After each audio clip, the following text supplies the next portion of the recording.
먼저 찾아오시는 주님 하는 제목으로 함께 은혜를 나누고자 합니다. 제가 중학교 처음 올라가서 첫 시험을 보았는데 전교 3등을 하였습니다. 그렇죠.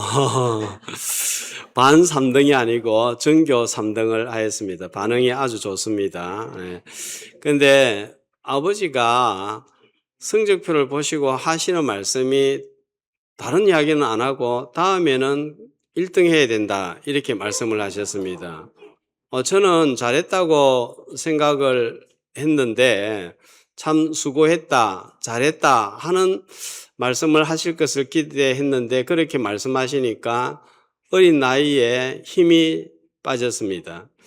지금도 그 말을 잊지 못하는 것을 보면 그때 마음에 큰 타격을 입었던 것 같습니다. 하지만 또 가족으로부터 잊을 수 없는 위로를 받기도 했습니다. 제가 호주에 공부하러 도착을 했는데 예정된 교회에서 부목사로 사역을 해야 되는데 사역을 할 수 없게 된 것을 알고 큰 실망감과 걱정을 가지고 주일 저녁에 집으로 돌아왔는데 그때 아내가 차라리 잘 되었다, 오히려 깔끔하다, 새로 시작하는 게 좋겠다 할 때 큰 위로가 되었습니다. 지금까지 살면서 아내로부터 받은 가장 큰 위로가 그때였던 것 같습니다. 자, 그 후에는 별로 받은 위로가 생각이 나지 않습니다. 주로 지적과 책망과 바르게 함과 교훈이 많았던 것 같습니다. 담임 목회를 하면서 성도들이 건넨 말씀을 통해서 받은 잊을 수 없는 위로들도 있습니다. 지적하거나 비난의 말들만 있었다면 목회를 제가 그만두었든지 감사와 기쁨 없이 억지로 하고 있을지도 모릅니다. 목회자를 통해서 성도들이 위로를 받는 것처럼 목회자도 성도들을 통해서 위로를 받아야 함께 교회를 섬길 수가 있는 거예요. 서로 위로하는 목회자와 성도가 되시기를 주님의 이름으로 축복합니다. 사람의 위로도 중요하지만 성도에게 가장 필요한 것은 위로부터 내려오는 위로입니다. 하나님이 주시는 위로입니다. 그 위로야말로 참된 위로요 변함이 없기 때문입니다. 기독교는 모든 것이 하나님으로부터 시작합니다. 먼저 하나님이 창조하시고 찾아오시고 깨닫게 해주십니다. 이를 계시신앙, 은혜신앙이라고 합니다. 세상의 철학과 종교는 반대입니다. 사람으로부터 시작해서 사람이 신을 찾아갑니다. 내가 생각하고 내가 몸부림을 치면서 신의 존재를 증명해야 되고 신을 찾아 올라갑니다. 이를 가리켜서 이성신앙, 행위신앙이라고 합니다. 자, 이건 신앙생활에서 두 가지가 다 필요합니다. 계시 없는 이성은 교만하고 이성 없는 계시는 나태하고 게으를 수밖에 없습니다. 그러나 먼저는 하나님, 계시신앙, 은혜신앙이 우선입니다. 이성과 우리의 힘만으로는 하나님을 알 수 없고 만날 수가 없기 때문입니다. 부활하신 후에도 이 진리는 잘 드러나고 있습니다. 주님은 부활하신 후에 제자들에게 3번 나타나셨는데, 자, 오늘 본문이 첫 번째 예수님이 나타나신 때고 26절 하에 보면은 도마가 빠졌기 때문에 도마가 있을 때에 8에 지나서 나타나고 21장에 나타나셨는데, 자, 그때 보면 14절 말씀을 보면 몇 번째 제자들에게 나타나셨다고 하셨죠. 3번째 나타나셨다 이렇게 기록이 되어 있습니다. 제자들이 주님을 찾은 것이 아니라 부활하신 후에 주님이 제자들에게 찾아오셨습니다. 부활하신 후 제자들에게 찾아오시는 장면에서 우리는 큰 은혜를 받습니다. 제자들의 상태와 상황 때문입니다. 제자들이 어떤 상황과 상태에 있을 때 주님이 찾아오셨는가 하는 것을 우리가 살펴봐야 하겠습니다. 제자들은 3년간 주님과 함께 하면서 특별한 사랑과 진리의 가르침을 받은 큰 특권을 누린 자들이었습니다. 그런데 예수님이 십자가형을 당하자 마태복음 26장 56절에 보면 제자들은 어떻게 했습니까? 다 예수를 버리고 도망했다. 12명 중에서 어떻게 한 명도 남지 않고 다 버리고 도망을 할 수 있습니까? 가룟 유다는 예수님을 은30에 팔아버리고 베드로는 저주함에 맹세하여서 나는 예수님을 모른다 하고 다른 제자들은 도망을 가버리고 배신을 하고 배교를 했습니다. 그럼에도 불구하고 주님은 이런 제자들을 찾아오셨다는 것입니다. 함께 있으면서 죽으시고 부활하실 것에 대하여서 여러 번 말씀하셨지만 자, 20장 9절 말씀을 한번 보시면요. 자, 죽은 자 가운데서 다시 살아나리라 하리라 하신 말씀을 어떻다고요? 부활하셨는데도 불구하고 알지도 못하고 믿지도 않은 그런 모습입니다. 자, 그러니까 주님 만날 자격이 전혀 없는 제자들에게 찾아오셨다는 것입니다. 나는 영광스러운 부활의 주님을 만날 자격이 있나요? 나를 생각해 보면 생각할수록 무자격자이고 무가치한 존재임을 부인할 수가 없습니다. 우리가 주님을 섬긴다고 하지만 얼마나 변덕이 심한지 모릅니다. 한때는 열심 가지고 봉사하고 헌신하고 예배도 참석했지만 어느 순간 돌변해서 원망과 짜증과 비난과 불평으로 변해 있지 않습니까?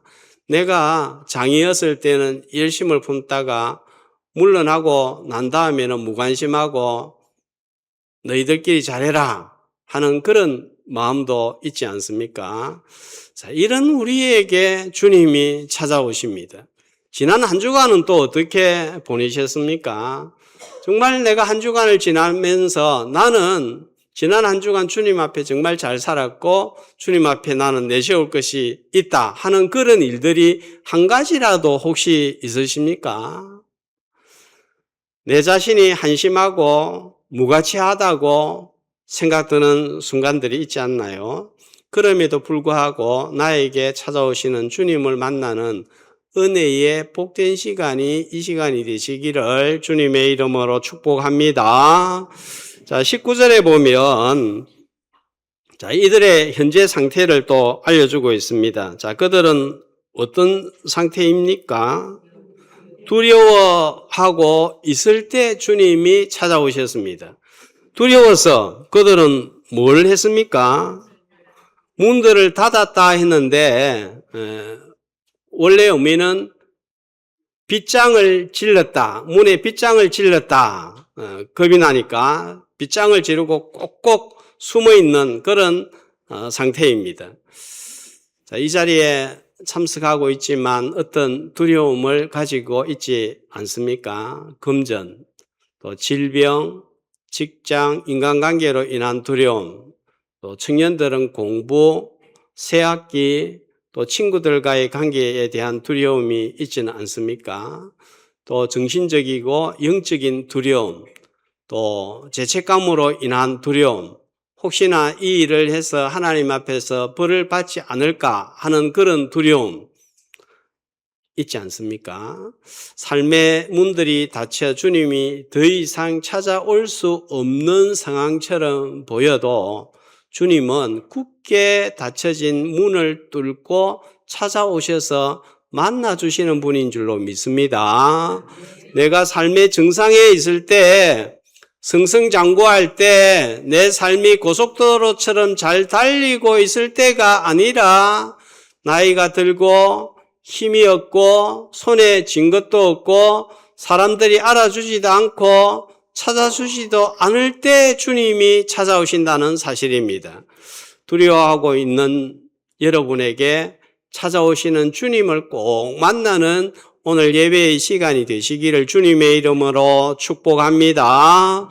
그 다음에 이들은 지금 모여 있습니다. 모여 있을 때 주님이 찾아오셨다는 사실입니다. 20장 16절 말씀에 보면 제일 먼저 막달라 마리아 한 사람에게 나타나셨습니다.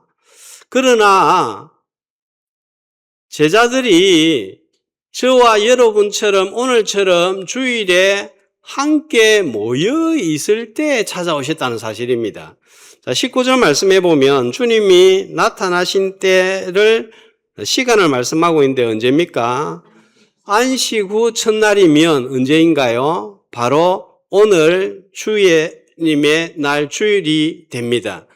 성도들이 모여 있을 때가 주님이 찾아오시는 가장 좋은 시간입니다. 왜 모여 있을 때 주님이 찾아오시는 것이 적기가 될까요?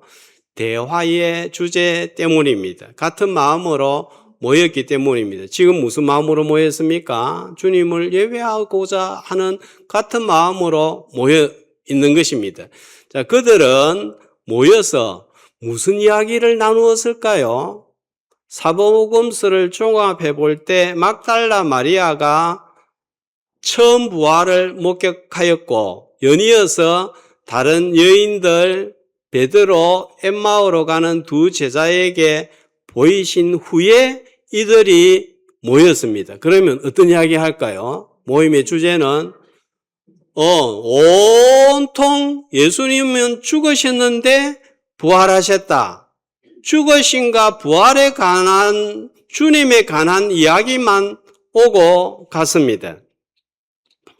주일 예배로 모였을 때 다른 어떤 것도 중심이 되지 말아야 됩니다. 예배 분위기, 목회자의 복장, 목회자의 관계도 생각하지 말아야 됩니다. 교회의 문제나 다른 성도들과의 관계나 직장의 문제, 가정의 문제, 걱정, 근심도 생각하지 말고 세상을 향하여 문을 굳게 걸어 잠그고 오직 주님에게만 집중할 때 은혜가 임할 줄로 믿습니다. 하나님의 말씀이 나팔 소리처럼 크게 들릴 줄로 믿습니다. 고난주간 부활주일만 주님의 십자가와 부활에 대해서 강조하는 것은 잘못입니다. 교회들이 사순절은 강조하여서 주님의 고난에 비중을 두지만 부활절은 얼마간 지키죠? 지난 주일, 부활주일 한 주만 지키고 끝이 납니다.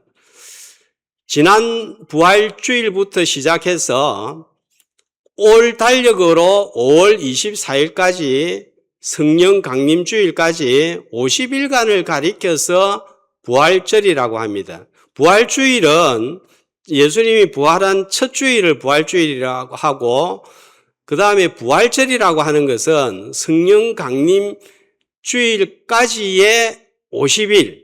자, 이 기간은 부활의 기쁨을 누리는 절기입니다. 그런데 한국 교회에서는 이 절기가 있는지 없는지도 모릅니다.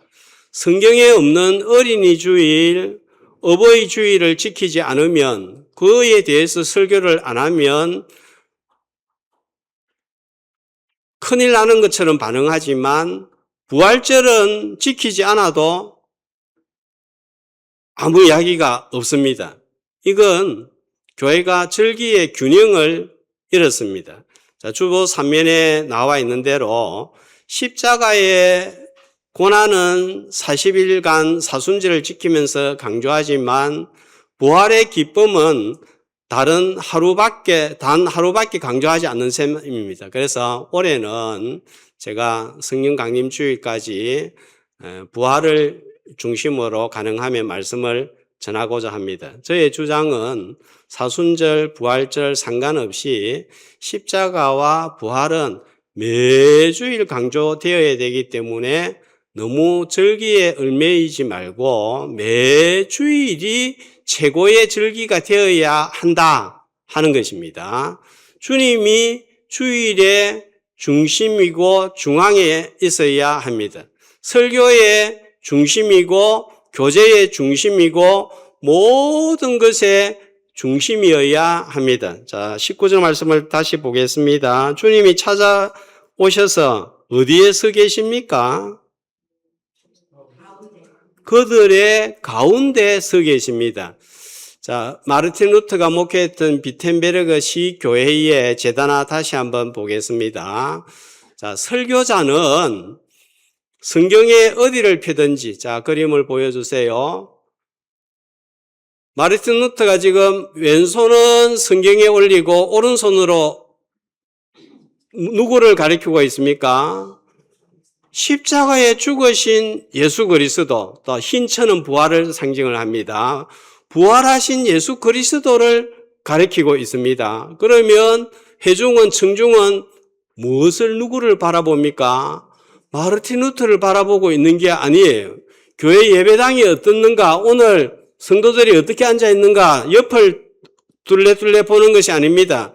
십자가에서 죽으시고 부활하신 예수 그리스도를 집중을 하는 것입니다. 그 중앙에, 교회의 중앙에, 예배의 중앙에, 말씀의 중앙에, 선거의 중앙에 죽으시고 부활하신 예수 그리스도를 바라다보고 만나야 하는 시간이 바로 이 시간입니다. 오늘입니다. 주님이 주인 되는 시간, 주님이 가운데 계시는 곳이 교회이기 때문에 주의 날이라고 하여서 주일이라고 부릅니다. 오늘 이 시간 말씀과 찬양과 기도 가운데 서 계시는 주님을 만나는 참으로 복되고 아름다운 장소가 되시기를 주님의 이름으로 축복합니다.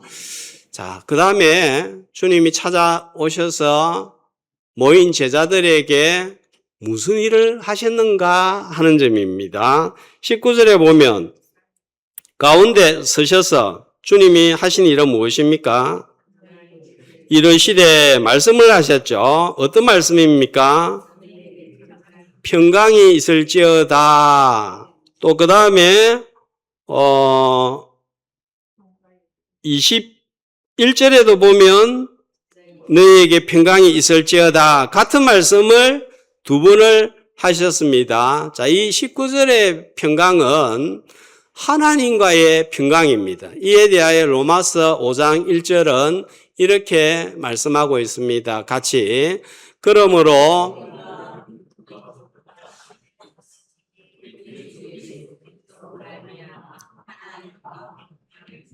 첫 번째는 세상과 사람과의 평화 전에 하나님과 화목을 이루는 것입니다.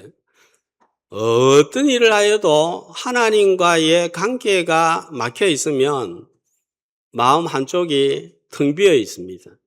허전합니다. 만족이 없습니다.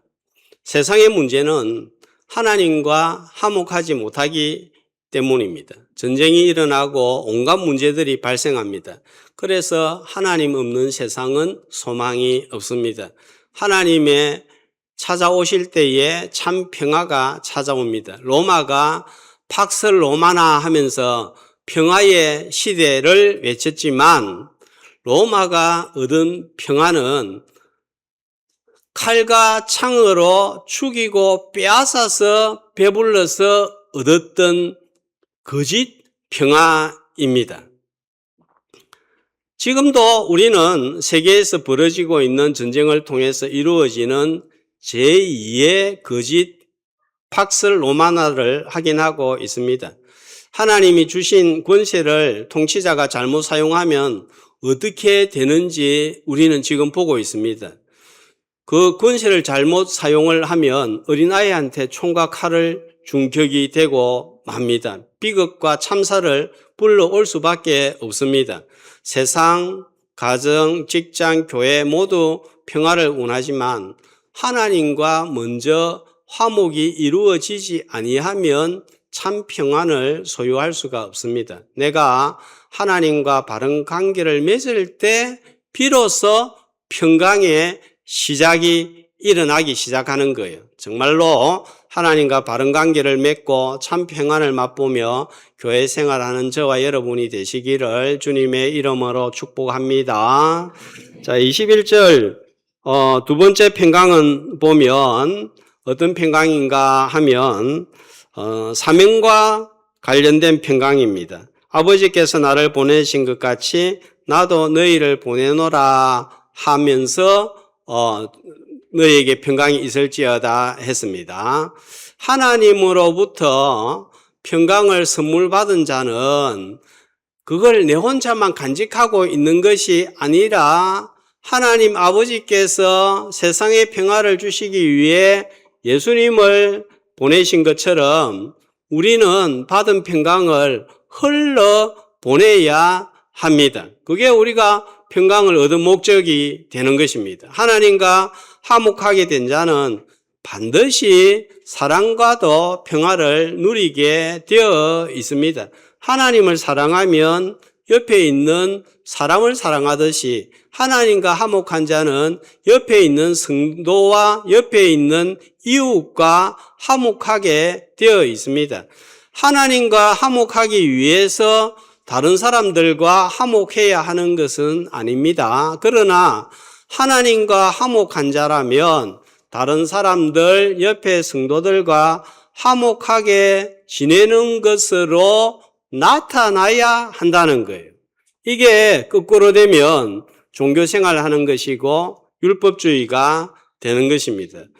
에베소서 2장 14절 이에 대해서 이렇게 말씀합니다. 한 목소리로 그는 우리의 화평이신지라 둘로 하나를 만드사 원수된 것 곧 중간에 막힌 담을 자기 육체로 하시고 하나님과 우리는 원수가 되었는데 예수님이 맡고 있는 죄의 담을 헐어버리셨습니다. 자, 이제는 우리가 담을 헐어야 됩니다. 헬라인과 유대인 사이에 막혀져 있는 담을 헐어야 됩니다. 정말로 하나님을 믿습니까? 정말로 하나님과 화목을 이루었습니까? 옆에 있는 이웃과 성도와 더불어 화목함으로 평강을 누리기를 주의 이름으로 축복합니다. 자, 그 다음에 또 주님이 말씀을 들려주시고 20절에 보면 또 주님은 어떻게 하셨습니까? 말씀을 하시고 그 다음에 이번에는요 손과 옆구리를 보여주셨습니다. 자, 무엇을 보여주셨다고요? 손과 옆구리입니다. 누가복음 24장 38절에서 39절은 좀 더 자세히 말씀을 하고 있습니다.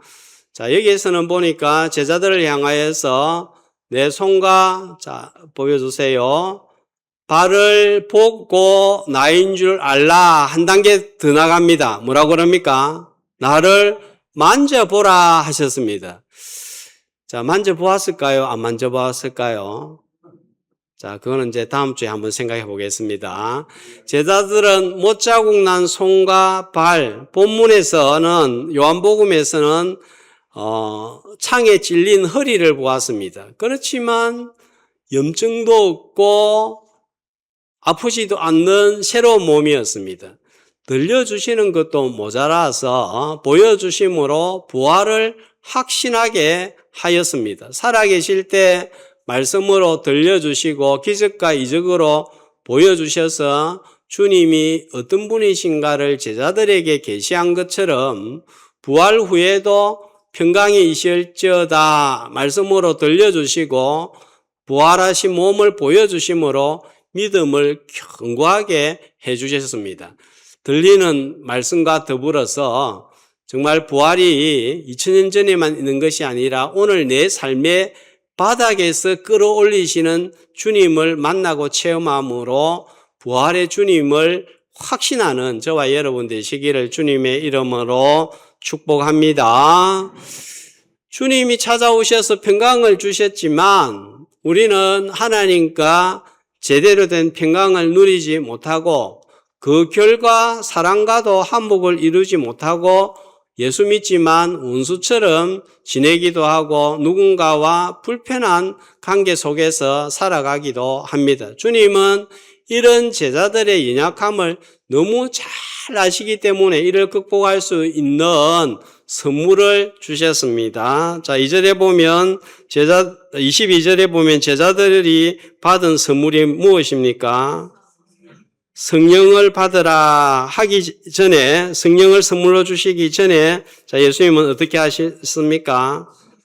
숨을 내쉬며 이르시되 성령을 받으라 했는데, 자, 이 말씀 보니까 생각나는 말씀, 어느 말씀이 생각이 나죠? 창세기 2장에서 하나님께서 흙으로 사람을 지으시고 코에 생기를 불어넣어 주시자 생명이 된 것처럼 이제 예수님은 성령을 주심으로 평안을 누리게 하시고 생명이 되게 하시고 재창조되게 하셨습니다. 자, 이때 부활하셔서 주시는 성령은 사도행전 2장 오순절 성령 강림 주일에 쏟아질 소낙비의 첫 방울이라 볼 수 있겠습니다.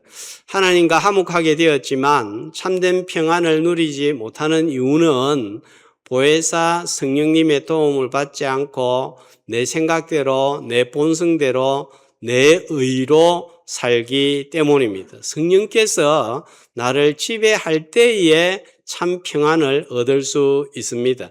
하나님과 원수된 내가 어떻게 예수님을 구원자로 믿고 자녀가 될 수가 있었습니까? 성령이 아니고서는 누구든지 그리스도를 주시라 할 수 없다고 했습니다.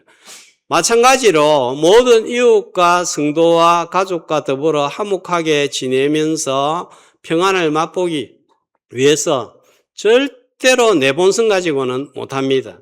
성령의 열매가 있을 때 가능합니다. 사랑과 희락과 화평과 오래 참음과 자비와 양성과 충성과 온유와 절제의 열매, 이 열매는 하루 이틀 만에 맺어질 수 있는 열매가 아닌 거예요. 예수 믿고 강력한 기적을 체험했다고 다 맺어지는 열매도 아닙니다. 오랜 시간 이 열매를 맺어 나가야 됩니다. 언제까지 이 열매를 맺을 수 있고 맺어 나가야 됩니까? 평생에 걸쳐서. 그래서 이 열매가 조금씩 달려나갈 때 철이 들었다, 신앙에 철이 들었다 합니다. 오래 믿어도 이 열매가 없을 때 신앙에 철이 들지 않았다, 이렇게 이야기하는 것입니다. 나의 본성과 성품으로는 불가능하지만 성령께서 역사하시면 용서와 화목이 가능하게 하시는 성령을 의지하는 삶이 바로 신앙생활인 거예요. 이렇게 주님이 찾아오셔서 평강을 주시면 어떻게 될까요? 말씀을 듣고 주님을 보았을 때 두려움에 떨면서 문을 잠갔던 제자들, 20절, 자, 어떻게 되었습니까? 두려움에 떨었는데 말씀 듣고 주님 만나고 나니까 기뻐하더라 했습니다. 그 두려움이 변하여 기쁨이 되었습니다. 주님이 찾아오시면 무겁고 어두운 먹구름은 물러가고 근심과 걱정도 바람처럼 사라집니다. 위협하는 유대인들은 여전히 밖에 있지만 주님이 찾아오시면 이런 무서움과 두려움이 물러가는 거예요. 담대함을 주님이 주시기 때문입니다. 주님이 찾아오시면 평강에 임하고 평안에 임하면 두려움은 사라지고 기쁨이 심령을 채웁니다. 2000년 전 부활의 주님이 제자들에게 찾아오셔서 이런 평강과 기쁨을 주셨다면 지금 오늘 여기에서 이런 역사가 일어나지 못할 이유는 하나도 없습니다. 예수 그리스도는 어제나 오늘이나 내일이나 영원토록 동일하신 분이시기 때문에 오늘도 얼마든지 이런 역사가 일어날 줄로 믿습니다. 어떤 삶의 빗장이 걸려 닫혀 있더라도 통과하여 주님은 우리에게 찾아오십니다. 내가 자격이 있기 때문도 아니고 형통하기 때문도 아닙니다. 오히려 그 반대입니다. 무가치하고 무자격자이고 두려움에 빠져 있기 때문에 주님은 찾아오셔서 평강을 주시고 기쁨과 성령을 선물로 주십니다. 이러한 것을 가리켜서 은혜라고 하는 거예요. 언제 이런 은혜가 제자들에게 임했습니까? 안식 후 첫날 주일에 모여 있을 때입니다. 안식 후 첫날 제자들처럼 모여 있을 때, 오늘 우리가 이렇게 모여 있을 때 우리 가운데 찾아오시는 주님을 만나고 평강과 기쁨을 누리고 주님과 사랑과의 관계가 회복되어서 내가 누리는 평안과 기쁨을 전파하는 제자들 되시기를 주님의 이름으로 축복합니다.